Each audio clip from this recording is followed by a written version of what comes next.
The past few years have been difficult for most people. We've heard stories of lost jobs and people losing everything. Homelessness, addiction, mental health, employment, and food security have become much more apparent and reality for many more. But these are things that people have been struggling with for much longer than during the pandemic. Nonprofits can go a long way in helping those who have fallen through the cracks of society. Peg City Kindness Crew is one such organization which has popped up in the past few years.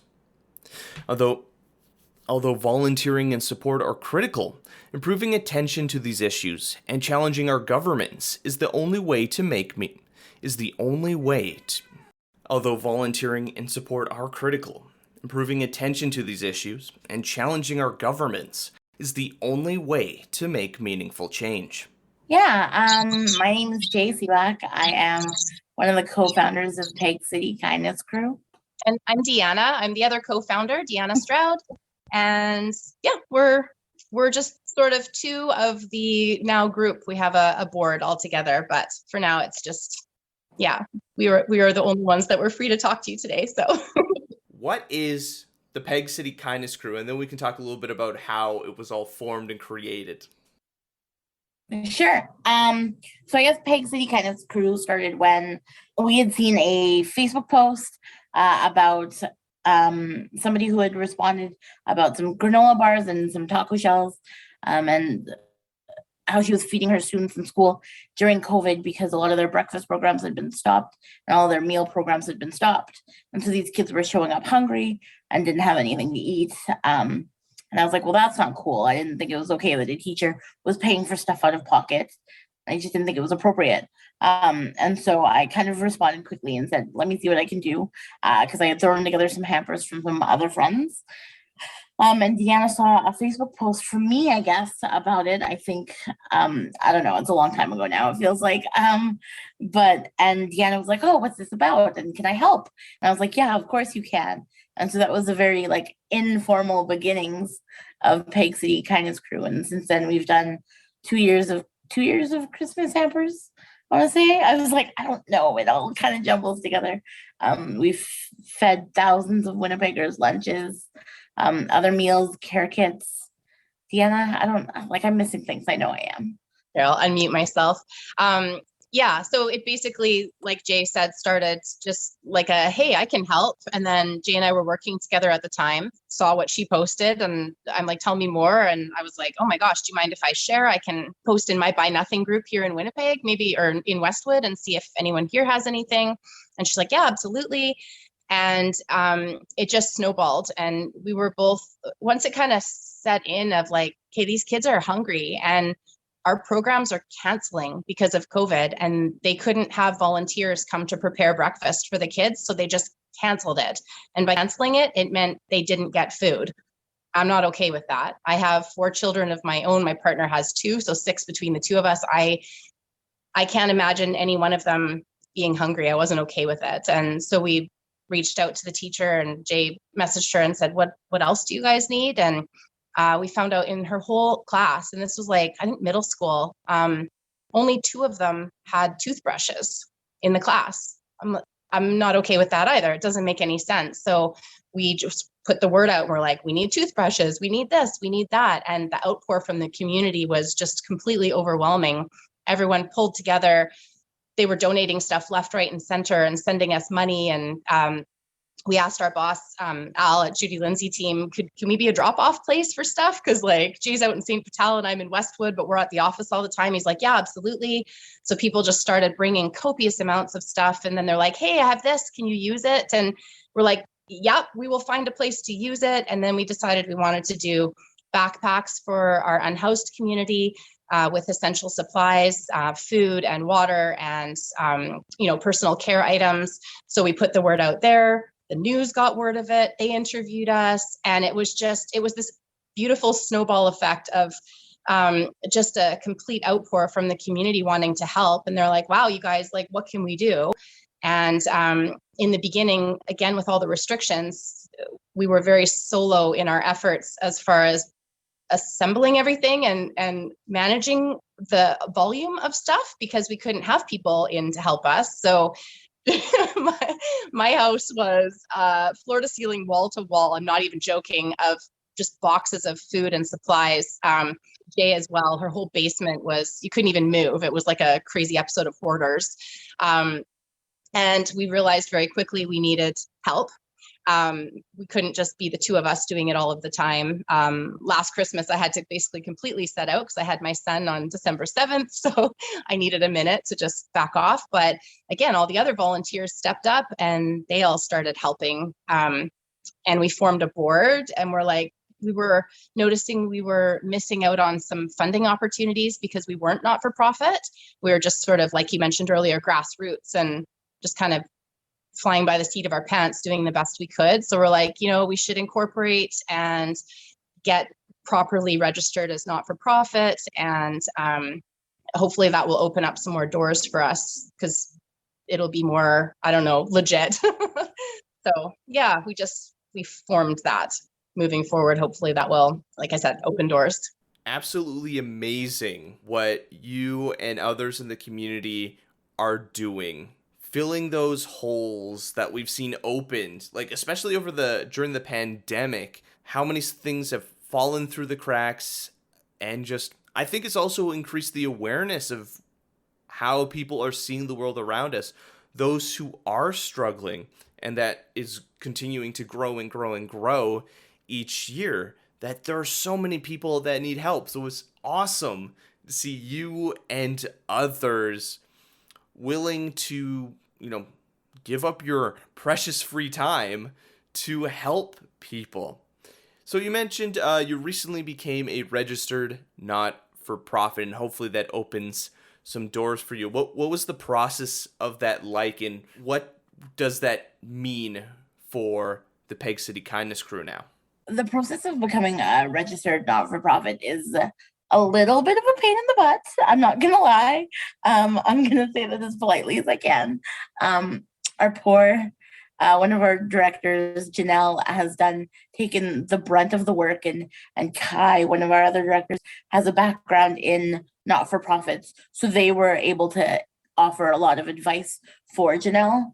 And our board has just a weird way of having general knowledge about not-for-profit world, even if we haven't all directly worked there before. It's just everybody's got bits and pieces, and it all fits together, and we just kind of shake it out. But Janelle did the brunt of the heavy lifting for it. Ran around getting signatures from all 6 of us, I think there is. Ran around filling out all the paperwork, getting the okays for things that we needed, figuring out the bank processes, all of that. Because when Deanna says grassroots, we literally mean when we say operating out of my basement and her living room type thing, that was it. People would send us e-transfers to our personal accounts, and we would do our best to be like, okay, this is all PC Casey money. Oh my God, that's my paycheck. Don't spend all of it on PC Casey. I can't do that. Right? It was so we'll just make it work until we run ourselves ragged. So when people like Janelle and Kai and Helen and everybody else stepped in, Connie, all of these other volunteers stepped in to be like, okay, you guys can't keep this sustainable, just the 2 of you. Let us help. So Janelle did everything for the process, really. I signed a piece of paper and read some messages and said, yes, that's a great idea. Yes, let's appoint a board. I can't do this all of the time.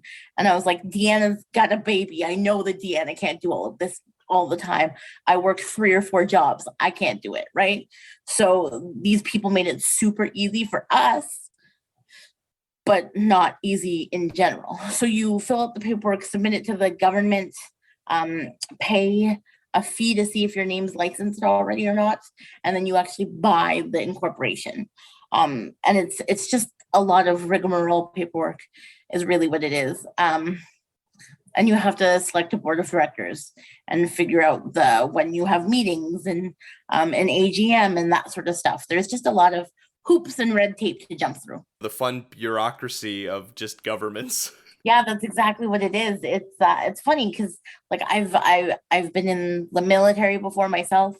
I've served on like not-for-profit boards and things like that, but I've never realized how much work it is to actually get one started. So it's definitely been a learning lesson for us. Hopefully now that got that all set up, it'll take a little bit of the pressure off both of your backs, and you can work as a collective to help people in the community. Well, and that's one of the big things, sorry, and I'll bump in on this one, is that like right from the beginning when all these people started volunteering, Deanna and I were very upfront about if it's something that you care about or something that helps the community or helps somebody in Winnipeg or even outside of Winnipeg at this point, we care about it too. Let's do it. We want you to feel empowered to decide to want to help people. So like we're going to be helping some of the camps over by the ledge soon, some of the folks at those camps with like foot care stuff and like care packages and stuff like that. We handed out 2,500 lunches in one weekend, which was pure chaos and madness, but man, did my heart scream happiness afterwards. But also like really like I don't know, you get to know these people, you get to meet these people and talk to them and spend time with them, and you hear their stories, and so your heart's breaking because you want to do everything you can to help give these people the same fighting chance that the rest of you have, or the rest of us have. But you realize that there's no way to give them that same fighting chance without big changes in policies.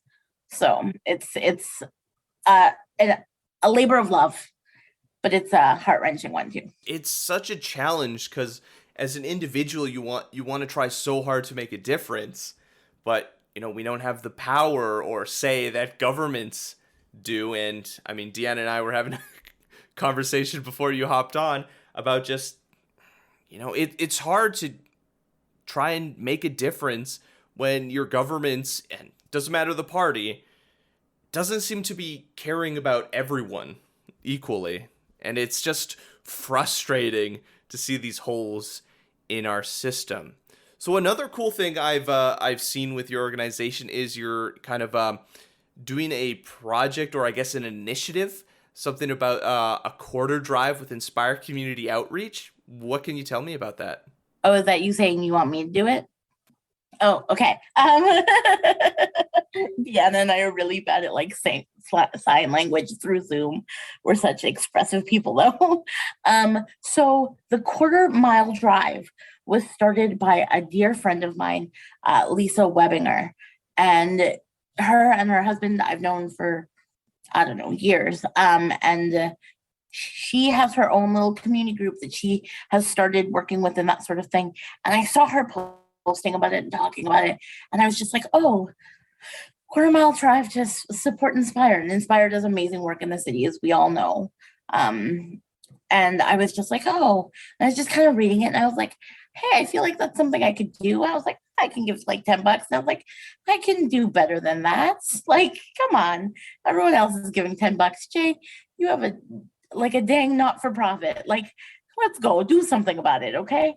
And so I messaged her and was like, hey, Lisa. And before I talk to anybody in the group, because I'm really good at doing that, I overcommit, or I promised like the world, or I'm like, hey, let's all go in.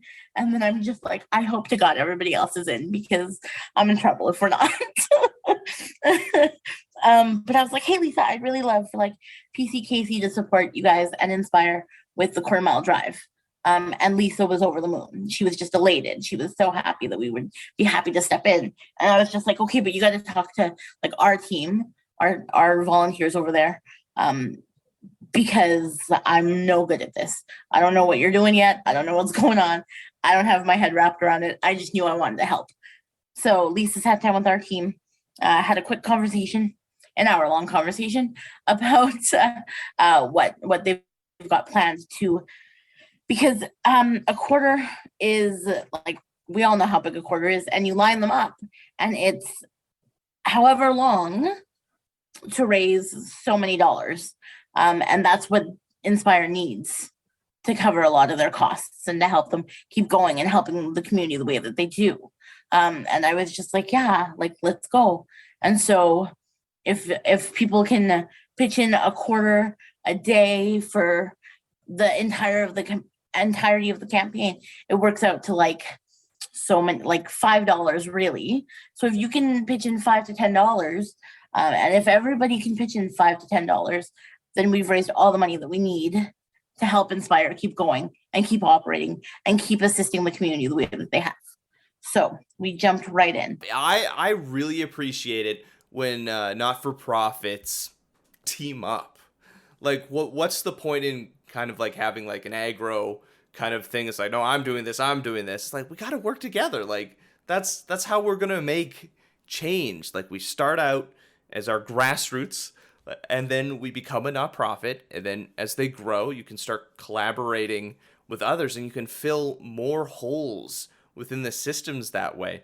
And kind of just leading into there, now that you are or like starting out, you're collecting food for school children for schools for breakfast, you're providing hampers, you're wanting to help out camps around the Forks. What sort of holes have you been seeing within our systems? I think for us, I don't know, I hate to say, I don't feel like we can really rely on the government too much to do what needs to get done. I know that might piss some people off, but it's hard because a lot of the programs that they do have in place, like, for example, some of the shelters, when we were talking to people, when we were handing out meals and supplies, I think a lot of times the general consensus is just like, well, there's all these programs available for them. They can go get food, they can go get shelter, they can go get medical care. But unfortunately, that's not actually truly the case. And a lot of the things that are available to them, they don't feel safe. They can't go in if they are high or drunk. Well, unfortunately, a lot of the people that are struggling are also struggling with addiction. So that takes away a lot of their opportunity for support. There's a lot of places where if they could go, they're worried they're going to get bed bugs or their stuff stolen or their personal safety isn't okay. So it's not just like, oh, here's this place we've set up, now all the problems are solved. That's not the case. So I think there's a real lack of support, and I'm not sure what the answer is. I don't know. A lot of what we do with Peg City Kindness Crew and with the other organizations that we have partnered up with, it's very reactive. Like, we see a problem, we try and offer us a temporary solution. And we understand that a lot of what we do is very, very much a Band-Aid. It's what we can do, and with what we have and our resources and our amazing, community. When we throw out a request on social media, our community steps up and they're like, yep, we have this, we can do this, we can provide this. But it is a very short-term Band-Aid solution. There's some families we've helped that I do think we made a difference in giving them a strong platform for moving forward. We had a family that was, they'd been homeless for years. They were able to get a house that was provided to them, but they had nothing. So again, I think that's a huge lack in the system. The system provides them a home, but no resources to start a home. There's a lot of expenses. You need furniture and you need cleaning supplies, you need groceries, you need all the things. So they give them sort of a shell to live in, but that's not enough. However, we put the word out, and within 3 days, within a week, we were able to completely furnish a 3-bedroom home for their entire family, all the winter clothes they needed, huge shopping spree for groceries. We were able to take and fill their whole fridge and freezer and pantry. So yeah, there's some flaws, but I do think that by us stepping in and providing them with all the stuff they needed, that's all those things off their plate that they don't need to worry about buying or sourcing out. I can only begin to imagine, for whatever the reason is that you're starting over. Some of the people we help, it's from an abusive relationship. Sometimes maybe it was a house fire, or they lost everything due to COVID. They lost their jobs, they lost their home. There's all kinds of reasons that get people starting at square one again. And I don't know that the government really focuses enough on mental health. I don't think they focus enough to support people through that. A lot of the, people that I know that have, struggled with addictions or mental health, they go to these resources for support, and it's a joke. They don't feel that it's helpful. It doesn't feel like it's the thing to go to, but it's not right. It doesn't actually do the job it needs to do. So again, I don't have the answer to solve it, which is why we're very reactive in how we help, but there's definitely some holes. I don't know. Somebody needs to fix. I don't know who the somebody is, but they're not doing it right now. That's for sure. At least in my opinion and what I have observed, governments don't seem to treat underlying issues within problems. It's very surface level. Like you mentioned, mental health, addictions, these are things that people struggle with. And it's almost impossible to overcome these things by yourself. I can only speak from my own perspective and my own experience, my own lived experience, right? And Deanna knows me very well, and is one of my closest friends, and that's why this just works so well. I myself struggle with my own mental health issues and my own illnesses and that sort of thing, and I struggle with my own problematic substance use. Yes, I've been sober for 4 years, but it's still a day in, day out thing. And with the surface level band-aids and that sort of thing, if I didn't have my own personal friends and family to support me and help me in my own support system to get me through, there's no way that Peg City Kindness would have ever started, because it started for me from a place of love from my mom and my best friend who's been missing for 13 years. Those were the two people in my life that I was like, hey, I want to do something because I care about them, right? And Deanna, right place, right time, cares about the same things that I love and care about, and the same people that I love and care about in our community. So it worked very well, but it would have never been a thing with the surface level band-aids that there are out there. And that's really all I can say on that. Well, hopefully through conversations like this and more nonprofits starting up, maybe people will start to, maybe it'll be like a splash of water in the face and they'll start to realize, oh yeah, maybe we do need to make substantial changes, and empty promises from politicians isn't going to solve anything. Maybe, we need to come together, work together. And so amazing, both of you and the rest of the people at Peg City Kindness Crew coming together to make a difference. And hopefully we can continue to inspire others to go out and make a difference as well. And, as a collective, maybe we'll then have voices that governments will have to listen to then. I know we've changed some people's opinions already and that sort of thing. Like my mother-in-law has grown and comes and helps all the time with us now. My niece, who's a 15-year-old teenager and the sweetest soul in the world, is like, well, Auntie Jay, can I come help? Can I come out and hand out food with you or hand out care packages? Can I help you assemble them? I'm like, you bet you can, kid.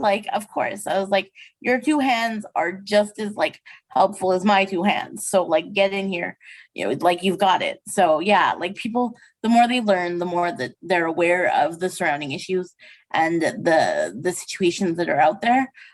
They definitely do jump to help. Yeah. And sorry, just a little more on that too. I think, getting youth involved in helping. I know we did a fundraiser a while back for handing out hot meals to our community, and Silver Heights restaurant gave us a great deal. They did all the meals for us, packaged them all up. They put out on their social media, so they got more donors for us as well. And I think at the end of that, when we did 100 hot meals on that day that we had sort of, I think we raised money for a week or two. It was pretty quick that it came together, but they handed out hot meals, and they actually had some of their sort of youth through there helping actually hand the meals out. And Tony, the owner, messaged me after, and he's like, it was really eye-opening for them too. And they were really moved being able to be a part of that. And he's like, you've got volunteers for life. I think it changed their perspective. I know for my kids too, again, during COVID, I didn't have people coming over helping me pack stuff up. So there I've got my two little kids, and they're 8 and 5 or 8 and 6 at the time or something. And yeah, they were so excited. They'd get up in the morning and they're like, who are we packing a hamper for this morning, Mom? And I was like, oh, you know what? We're going to do these ones. And they went through and they're just grabbing all the different food and putting it all in. And we had somebody donate like 3 truckloads full of toys, used toys, gently used, and books and stuff like that. So I was packing up hampers for kids, and my kids are looking through the list and they're like, I was like, okay, so we have a 7-year-old boy, a 4-year-old girl, a blah, blah, blah, et cetera, et cetera. And then we were gathering, almost like shopping through the pile. And they were really like, I think this kid would like this. And I think a little girl would love this. And they were like, oh, this is really nice. I think they'll feel really special when they open this. And to be able to teach kids at a really young age that there's more out there than just them and their own little world. I think it really helps to just get them when they're young and just teach them, compassion and that there is a community, and it is exciting and rewarding to be a part of something where you're not just always getting, but giving is actually a really fulfilling thing. And we had a lot of people tell us that too. They were like, I've been so down. I've been so isolated. I've felt so sad and helpless with everything when lockdown first happened. And they're like, thank you. We had so many people thanking us for doing what we were doing, for thanking us for letting them be a part of it, because it made such a difference to them to get involved. And they were like, I didn't even know how badly I needed this. I needed to help so badly. So thank you for letting me help, because I really needed this. And I think that, obviously we're not so much in lockdown now, but keeping that going, just allowing people an opportunity to get involved in their community, to learn about people that aren't, their neighbors, that are struggling with different things that maybe they're familiar with. It can really broaden their just understanding of sort of how our community works and some of the flaws and how they can help make a difference. And I think it's up to us as a collective more so than relying on the government.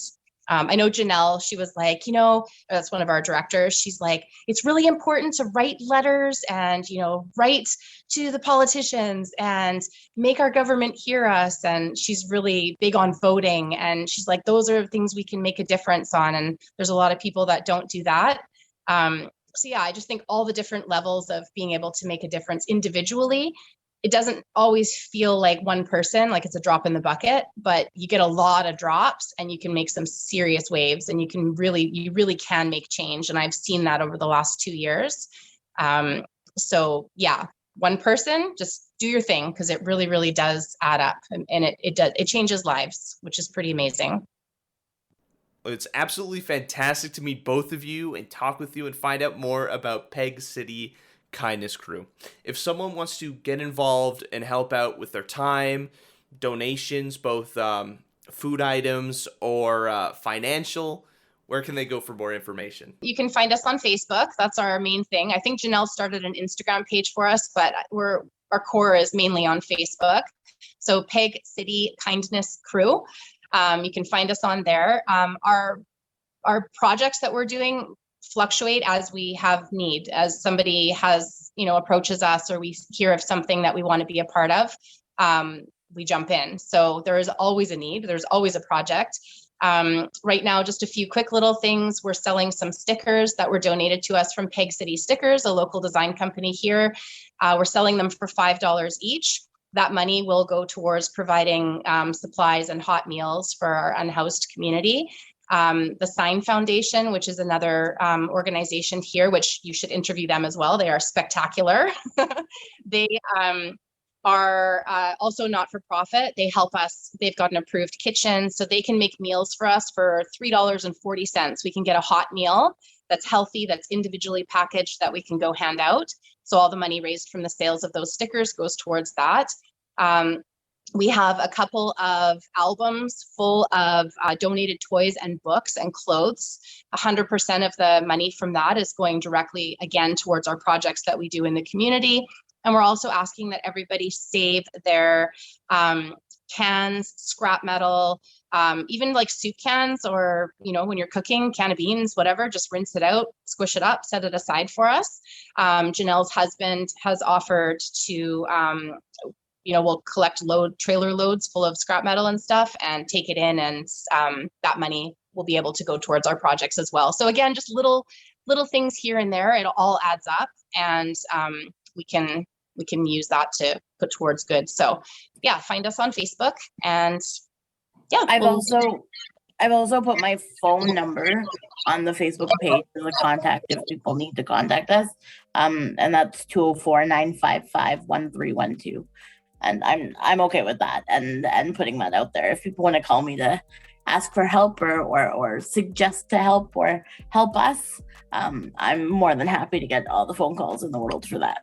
If you have any stories you'd like us to share, or communities we should highlight, leave a comment on our social media or reach out to us on our website. I'm Ryan Funk. This was You Talk, and have yourself a good one.